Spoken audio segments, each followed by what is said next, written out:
myself Meenu Kapoor. Welcome to my channel Code with MK.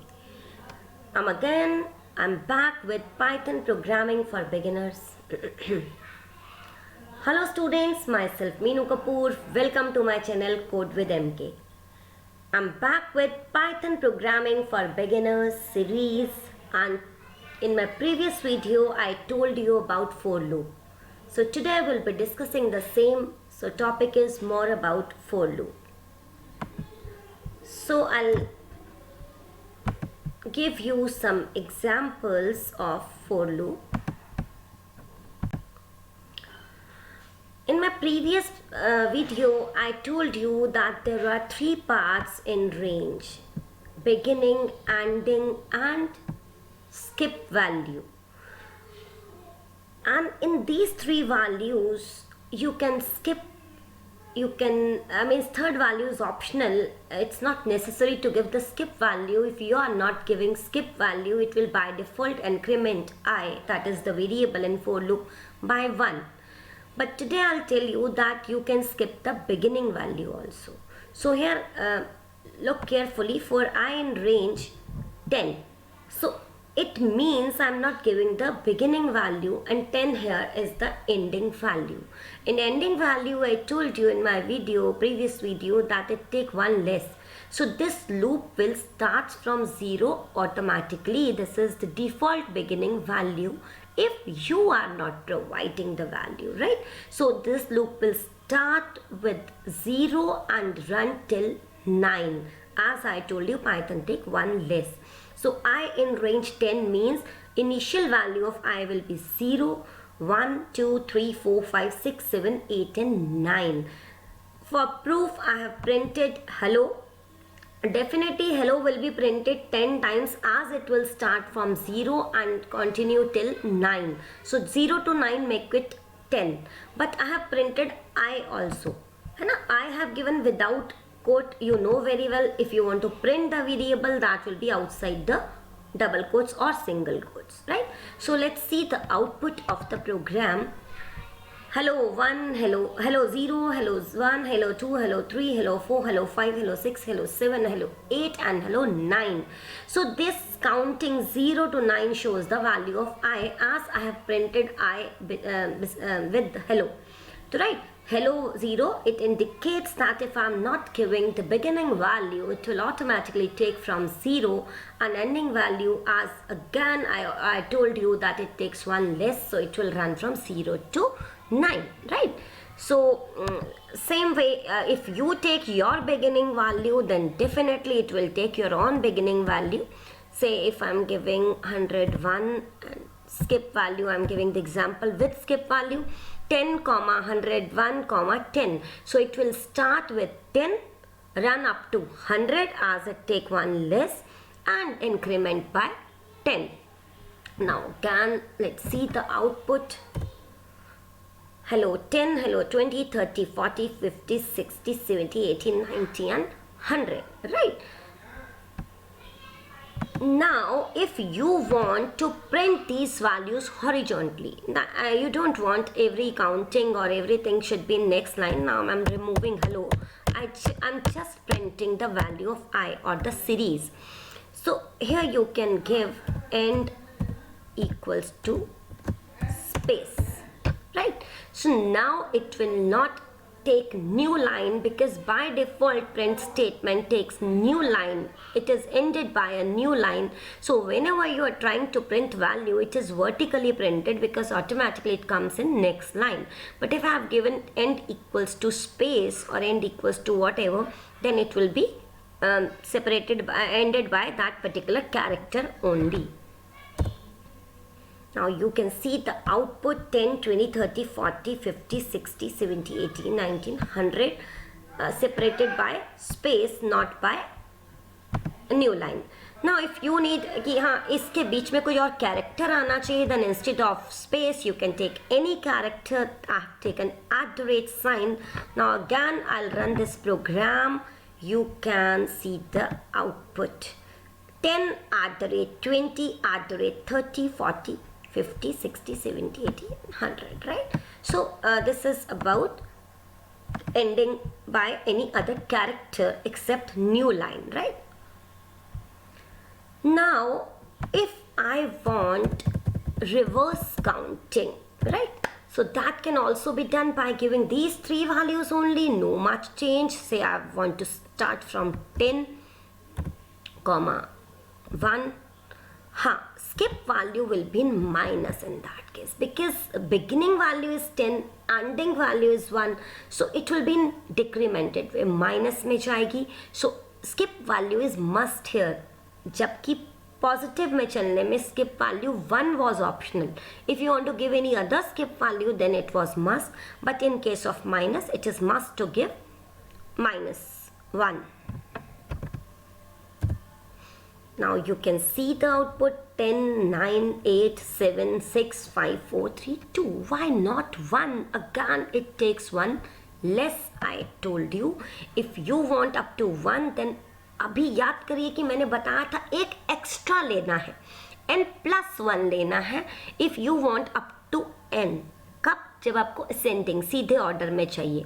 But अगर आपको decrement करना है तो आप एक कम लेंगे, बिकॉज पॉजिटिव में यू नो, नेगेटिव में यू नो वेरी वेल कि वो ज़्यादा मानी जाएगी. So I will take 0 if I need up to 1. Now let's run this program. Now you can see your counting is from 10 to 1, right? तो minus में चलाने में दो चीज़ें हमें ध्यान में रखनी है. First, beginning value should be greater, ending value should be less. Second thing, minus में ही स्किप वैल्यू देनी है. इनफैक्ट 3 बातें ध्यान में रखनी है. थर्ड बात ये कि जो एंडिंग वैल्यू है जहाँ तक आपको चाहिए उससे एक कम देना है, क्योंकि वही एक्स्ट्रा माना जाएगा, right? So this was running in decreasing order और minus means reverse counting you can say. So now you can take it from m to n or n to m as I told you. Same abhi I have taken constant only, right? Now we'll do one more program of for loop only. Check for prime. अब now what is prime number? You all know very well. Prime number वो numbers होते हैं जो या तो 1 से divide होते हैं या खुद से divide होते हैं, right? यानी कि उनके केवल 2 ही factors होते हैं, 1 and self, और कोई उनका फैक्टर नहीं होता. एग्जाम्पल 3 है, 13 है. there are lot many prime numbers. Now you want to take input from the user any number and you want to check कि जो यूज़र ने नंबर दिया है वो प्राइम है या नहीं. So I have taken a as a number. A equals to int input, enter a number. Now there are lot of methods to check prime, but as you are the beginners I have taken the simplest method, क्योंकि ये आपके 3 purpose solve करेगा. एक ही programme से आपके 3 programme solve होंगे. मैंने जो सिंपलेस्ट मेथड लिया है, वैसे it's not fully efficient program because there are lot of ways in which I can check for prime with less number of iteration in my loop. But as I told you, you are the beginner. For you I am taking the simplest procedure that count the factors of a number. अब factor कहाँ से कहाँ तक हो सकते हैं? मैंने कहा 1 उसका फैक्टर होता है और सेल्फ होता है, तो मैंने जो लूप लगाया है वो 1 से लेकर नंबर तक लगा दिया है. Initially I am telling you. बाकी I told you there are different more methods also to check for prime. So for I in range 1, मैं 1 से इसको डिवाइड करना स्टार्ट करना चाहती हूँ और नंबर तक. नंबर इज a, तो a plus 1 as Python take 1 less. सबसे मुझे डिवाइड करा के देखना है. सबसे कौन? I क्यों? क्योंकि I ही है जो लूप रन हो रहा है 1 से लेकर n तक, मतलब नंबर तक, a तक. फॉर एग्जाम्पल मेरा नंबर है 10, तो ये जो लूप है ये 1 से 10 तक चलेगा और मैं अपने नंबर यानी a को सबसे डिवाइड करा के देखूंगी. जितनों से वो डिवाइड हो गया वो उसके फैक्टर्स होंगे. अब नंबर डिवाइड हो गया ये पता कैसे चलता है? I told you in my previous video, mod operator is there, percent sign.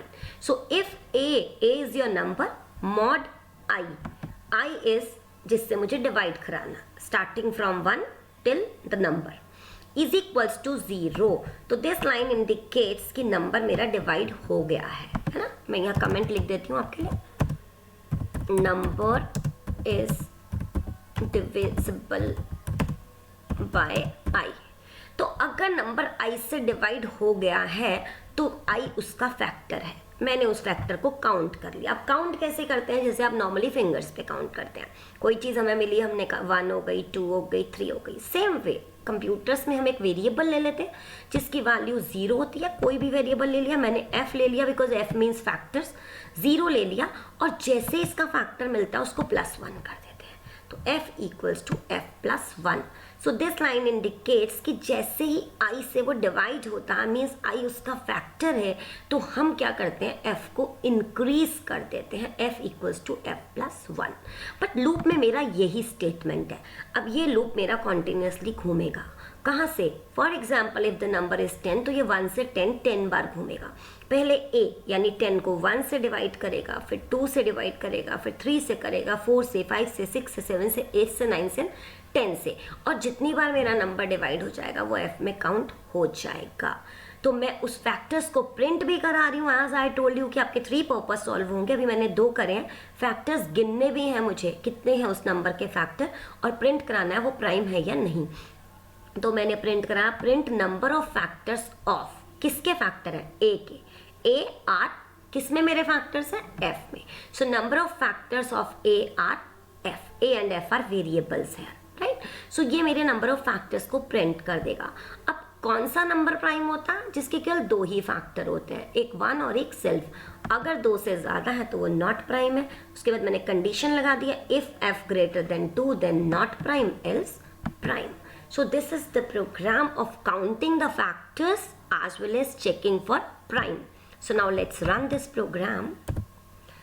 Enter a number. पहला नंबर मैं नॉर्मल कोई भी नंबर ले लेती हूँ, जैसे मैंने 10 का एग्जाम्पल दिया, अभी मैंने 14, sorry wait just a minute. Enter a number 10। So number of factors जो 10 के हैं वो 4 है। कैसे? एक 1, एक 2, एक 5 और एक 10, राइट।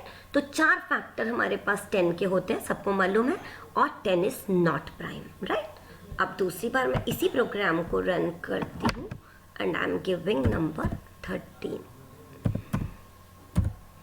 तो नंबर ऑफ फैक्टर्स 13 के, everybody knows 13 is a prime number. इसके केवल 2 ही फैक्टर्स होते हैं, 1 और एक 13 itself, right? So you can run this program as many times as you want and it will tell you the result. Sorry, actually numlock key was off. Just a minute. 73 and it is a prime number. तो आपको नहीं पता user क्या देने वाला है और उसके कितने फैक्टर्स हैं, but this program will take a number and count the factors and will tell you that it is prime और not. Now what is the third purpose that I was telling you, that using the same program you can solve that purpose also. You can print the factors. भाई मेरे number में जो factors हैं वो मुझे साथ साथ प्रिंट भी करने हैं. क्या कौन कौन से फैक्टर हैं? तो प्रिंट, अगर मैं i को प्रिंट कर दूं तो उसके फैक्टर्स को प्रिंट करेगा. अब मैं फिलहाल के लिए प्राइम नंबर का कोड अगर हटाना चाहती हूँ तो मैं हटा भी सकती हूँ, बट अभी मैं नहीं हटा रही हूँ. तो ये प्रोग्राम मेरे फैक्टर्स को प्रिंट भी करने वाला है बिकॉज आई हैव प्रिंटेड आई. क्यों? बिकॉज आई से ही तो नंबर डिवाइड हो रहा है. It means I is the factor of A. से मैंने अगेन जो एग्जाम्पल लिया भाई 10 का ही ले लेते हैं. 10 लिया तो 1, 2, 5 and 10 are the factors of 10. Total number of factors 4 and it is not a prime number, right. Same way मैं 13 के लिए भी चला देती हूँ इसको, तो ये प्रिंट करेगा 1 and 13 as there are only 2 factors of 13, right. सो इस तरह से आप प्राइम नंबर्स भी चेक कर सकते हो सेम प्रोग्राम से. फैक्टर्स कितने हैं वो भी प्रिंट कर सकते हो और साथ ही में कौन कौन से फैक्टर्स हैं वो भी प्रिंट कर सकते हो. So try this program. So today I'll tell you about one more program, that is factorial of a number. What is a factorial? Factorial means, say you want to take the factorial of 4. So 1 into 2 into 3 into 4 is the factorial of 4, means 24, right? Same way 5 का factorial क्या होगा, 1 into 2 into 3 into 4 into 5. We can say कि 5 का factorial means 4 का factorial into 5, right. आप इसे सीधे order में भी कर सकते हैं, 1 इंटू 2 इंटू 3 इंटू 4, और रिवर्स भी कर सकते हैं, 4 into 3 into 2 into 1, because everybody knows answer तो सेम ही आएगा. तो अब हमें क्या करना है, 1 से लेकर n तक सबको मल्टीप्लाई करना है, राइट. तो पहले मैंने एक नंबर इनपुट किया, n equals to input enter number, f एक मेरे को वेरिएबल लेना जिसमें मैं मल्टीप्लिकेशन का आंसर स्टोर करूंगी. और जब ये मैं मल्टीप्लिकेशन सेल्फ में करना होगा तो हम हमेशा 1 लेंगे, सम करते हुए 0 लेते हैं और मल्टीप्लाई करते हुए 1. 4 आई इन रेंज 1 से n तक चलाना, तो 1 से n प्लस 1 तक चलाया मैंने. करना क्या है, जैसे 1 इंटू 2 करा मैंने, तो 1 इंटू 2 के आंसर में ही तो इंटू 3 करेंगे ना, तो सेल्फ में मल्टीप्लाई करेंगे. f equals to f into I. तो जो अगला आई होगा वो previous multiplication result that is f में मल्टीप्लाई होगा. तो ये स्टेटमेंट बड़े ध्यान से देखनी है, f equals to f into i, right. तो प्रीवियस मल्टीप्लिकेशन रिजल्ट f में आता रहेगा और उसी में नया वाला i जो है वो मल्टीप्लाई होगा. जब हम लूप से बाहर आ जाएंगे यानी 1 से n तक सबको मल्टीप्लाई कर देंगे तो उस फैक्टोरियल को हम प्रिंट करा देंगे, factorial is equals to f. Now let's run this program. मैं थोड़ा सा डबल स्क्रीन शो कर देती हूँ आपको, कोडिंग भी, और जैसे एंटर नंबर 4, तो 4 का factorial is 24, right. Same way 5 का फैक्टोरियल क्या होता है, 120, तो मैंने लिया enter number 5, answer is 120, right. अब मैंने आपसे कहा था हम इसको सीधा भी कर सकते हैं, 1 into 2 into 3 up to n, और हम इसको उल्टा भी कर सकते हैं, मतलब n into n minus 1 into n minus 2 into n minus 3, कहाँ तक, 1 तक. तो हम इसको n से भी शुरू कर सकते हैं, और 1 तक चलाना है तो कहाँ तक चलाते हैं, 0 तक.